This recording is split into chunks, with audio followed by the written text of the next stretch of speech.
오늘 이 아침에도 하나님의 은혜를 사모하여 기도의 자리에 나아오신 모든 성도님들을 환영하고 축복합니다.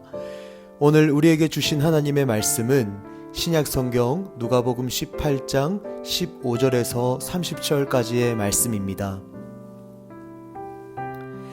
사람들이 예수께서 만져주심을 바라고 자기 어린 아기를 데리고 오매 제자들이 보고 꾸짖거늘 예수께서 그 어린아이들을 불러 가까이 하시고 이르시되 어린아이들이 내게 오는 것을 용납하고 금하지 말라.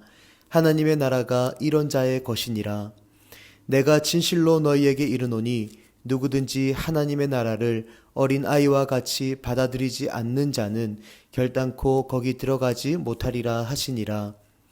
어떤 관리가 물어 이르되 선한 선생님이여 내가 무엇을 하여야 영생을 얻으리이까? 예수께서 이르시되 내가 어찌하여 나를 선하다 일컫느냐? 하나님 한 분 외에는 선한 이가 없느니라.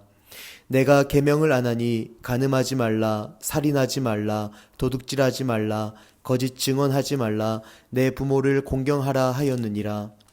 여짜오되 이것은 내가 어려서부터 다 지키었나이다. 예수께서 이 말을 들으시고 이르시되 내게 아직도 한 가지 부족한 것이 있으니 내게 있는 것을 다 팔아 가난한 자들에게 나눠주라. 그리하면 하늘에서 내게 보화가 있으리라.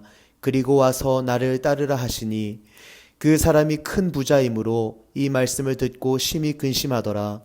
예수께서 그를 보시고 이르시되 재물이 있는 자는 하나님의 나라에 들어가기가 얼마나 어려운지 낙타가 바늘귀로 들어가는 것이 부자가 하나님의 나라에 들어가는 것보다 쉬우니라 하시니 듣는 자들이 이르되 그런즉 누가 구원을 얻을 수 있나이까?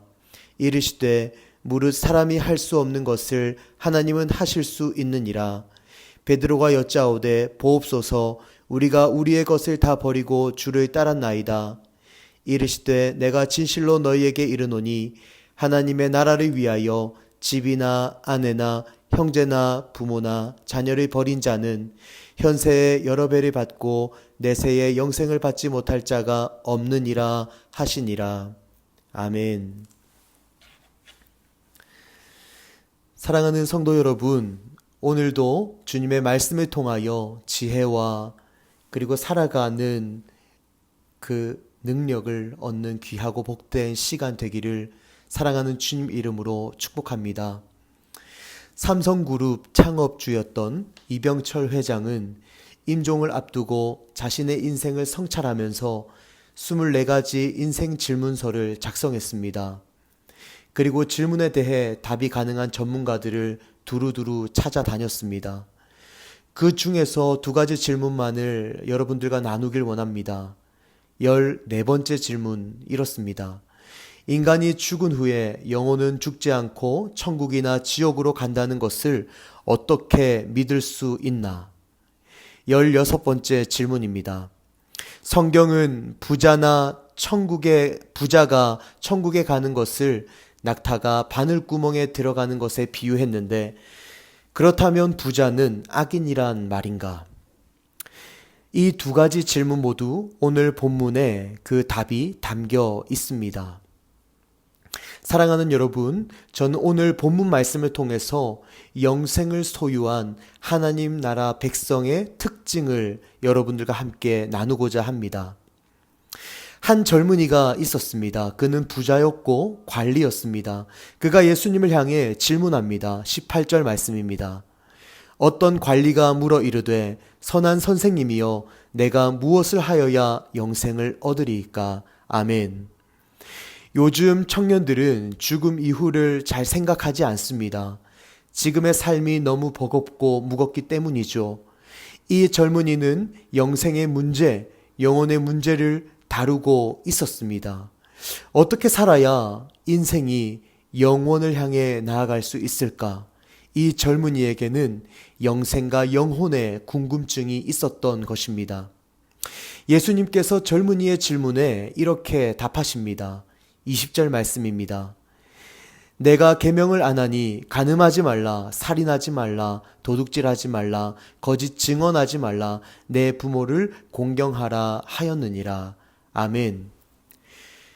하나님 말씀에 전적으로 순종해 봤냐라는 질문입니다. 그리고 놀랍게도 젊은이는 내가 어려서부터 율법을, 하나님의 말씀을 다 지켰다라고 당당하게 아주 자신 있게 답합니다.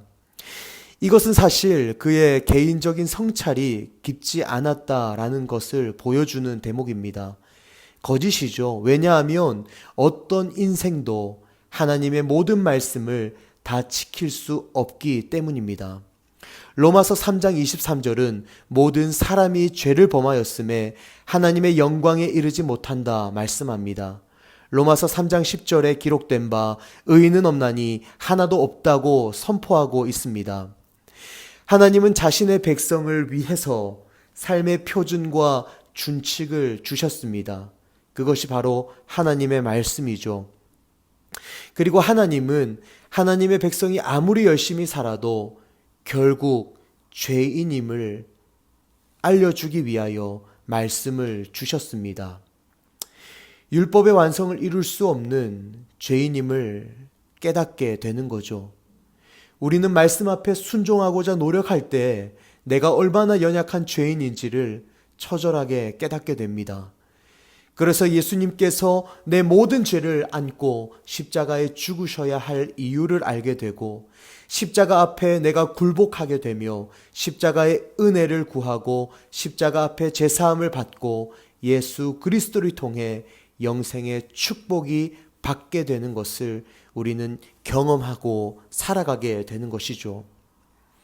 어떻게 죄 많은 인생이 이 땅에서 영생을 얻게 될까요? 첫 번째로 예수 십자가로 죄 사함 받고 사망 권세가 파해질 때 영생을 얻는 것입니다. 내가 하나님의 말씀 앞에서, 전능하신 하나님 앞에서 얼마나 처절한 죄인인가를 깨닫고 예수 십자가 앞에 무릎을 꿇고 예수님을 내 인생의 주인으로 영접하고 믿을 때에 믿는 자는 영생을 가졌나니 영생의 길을 걷기 시작하는 것입니다. 사랑하는 사김의 교회 성도 여러분, 오직 예수 그리스도만이 우리의 영생인 줄 믿습니다. 그리고 그 영원한 생명의 삶을 우리가 사는 은혜가 있기를 간절히 기도합니다.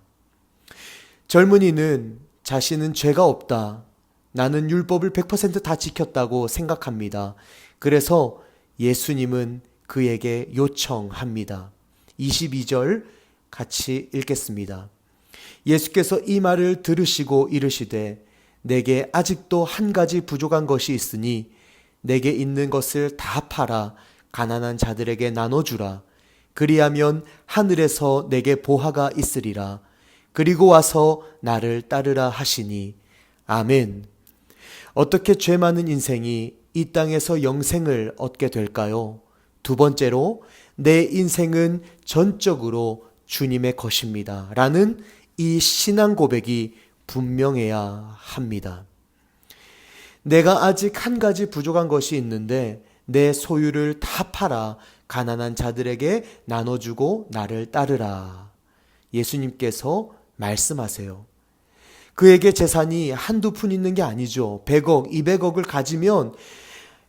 가지고 있다면 그것을 어떻게 다 팔아 해치우고 주님을 따를 수 있을까요? 존경하는 예수님이 이러한 요구를 하니 근심, 걱정이 그를 덮었을 것입니다. 젊은이를 향하여 그러한 근심과 걱정으로 얼굴의 표정이 역력하게 드러나는, 그 두려운 표정이 드러나는 그 젊은이를 향하여 예수님이 이어서 말씀하십니다. 24절과 25절 말씀입니다. 예수께서 그를 보시고 이르시되 재물이 있는 자는 하나님의 나라에 들어가기가 얼마나 어려운지 낙타가 바늘귀로 들어가는 것이 부자가 하나님의 나라에 들어가는 것보다 쉬우니라 하시니 아멘. 원래 예루살렘 성은 산 위에 건설된 도시입니다. 낮에는 성 이 망루에 서면은 파수꾼이 멀리서 적이 오는 것을 반드시 확인할 수 있었습니다. 그래서 성문을 닫았죠. 하지만 10시, 11시 그 밤이 되면 적군을 확인할 수가 없었습니다. 그래서 해질녘에 거대한 성문을 닫아 버렸습니다. 문제는 성문을 닫으면 성의 백성들이 들락날락 하기가 어렵게 된다라는 것입니다. 그래서 성문 좌우 구석에 자그마한 바늘귀 문을 만들어 놨었습니다. 그러면 성인이 고개를 푹 숙이고 들어갈 수 있는 문이 생겼기 때문에 상인들도 그리고 필요했던 사람들도 들락날락 할 수 있게 되었다라는 것이죠. 그러니까 소유가 많은 그 부자들이 반드시 구원을 받지 못한다라는 말씀이 아닙니다. 이 말씀은 낙타가 바늘귀로 들어간다라는 말씀은 부자는 가진 것이 많은 만큼 이것을 내 것이라고 착각할 가능성이 많이 열려 있기에 분명한 신앙 고백이 요구된다라는 것입니다. 모든 구원받은 인생, 영생을 가진 백성은 내 인생은 주님의 것입니다. 나의 소유는 모두 주님의 소유입니다. 라는 분명한 신앙 고백이 있어야 하는 것입니다. 사랑하는 성도 여러분, 내 인생이 전적으로 주님의 것임을 믿으십니까? 내 인생이 전적으로 주님의 것임을 믿는다면 5만 원짜리 내가 가진 액세서리도 주님의 것인 줄 믿으십니까? 그러면 여러분 이거에 한번 답해 보세요. 1억짜리 내가 가장 소중하게 생각하는 그 물품도 주님의 것인 줄 믿으십니까? 금액이 높아지면 아마도 아멘 하기가 어려울 수 있습니다. 사랑하는 성도 여러분, 하나님 나라의 백성에게는 신앙 고백이 있어야 합니다. 나의 주인이 주님이시다. 내 인생이 주님의 것이다. 그렇기에 내 소유도 주님의 것이다. 간절히 바라기는 오늘 말씀을 통해서 내 것이 주님이 날 사랑하셔서 이 짧은 인생 가운데 주께서 나를 청지기로 택하셨기 때문에 내 소유를 주님의 것을 맡겨주셨다. 그러니까 내 것이 아니고 주님의 것을 나의 소유로 맡겨주셨다라는 것을 인정하고 믿게 되는 은혜가 있기를 간절히 원하고 바라고 기도합니다. 그래서 거저 받았으니 거저 나누는 인생, 오늘도 주님이 내게 주신 많은 것을 이웃과 나누는 축복의 삶을 사시기를 사랑하는 주님 이름으로 축복합니다. 어떻게 영생을 얻을 수 있습니까? 이것은 첫째로 이렇게 하면 영생을 산다. 둘째로 이렇게 하면 영생을 산다. 이런 개념이 아닙니다. 첫째, 둘째 개념은 누적의 개념입니다. 영생을 소유한 자는 이런 삶의 특징이 있다라는 것이죠. 영생을 소유한 자는 어떤 특징이 있습니까? 첫째로 예수 십자가로 나의 인생이 죄인인 것을 알고 죄를 고백하고 십자가 은혜를 덧입는 자로 살아간다라는 특징이 있습니다. 둘째로 내 인생의 모든 것이 주님의 것이고 내 소유가 주님의 것이라는 신앙 고백이 분명한 자로 살아간다라는 특징이 있습니다.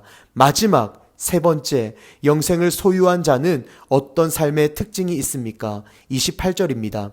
베드로가 여짜오되 보옵소서 우리가 우리의 것을 다 버리고 주를 따랐나이다. 아멘. 영생을 소유한 자는 그리스도의 제자이기에 모든 것을 버리고 주님을 따르는 특징이 있다라는 겁니다. 그러면 구체적으로 어떻게 예수 그리스도를 따르는 걸까요? 29절과 30절 말씀입니다.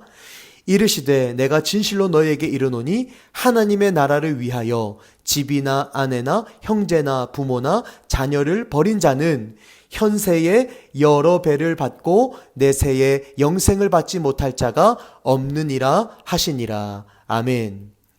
영생을 소유한 자는 하나님이 가장 중요하고 하나님 나라가 가장 소중하다라는 것입니다. 우리에게 집이 얼마나 소중합니까? 가족이 얼마나 소중합니까? 부모님, 내 사랑하는 자녀 너무나 중요하고 소중하죠. 그럼에도 불구하고 예수를 믿고 구원을 받은 영생을 소유한 자라면 집보다 가족보다 하나님이 더 소중하고 중요한 존재가 된다라는 것입니다.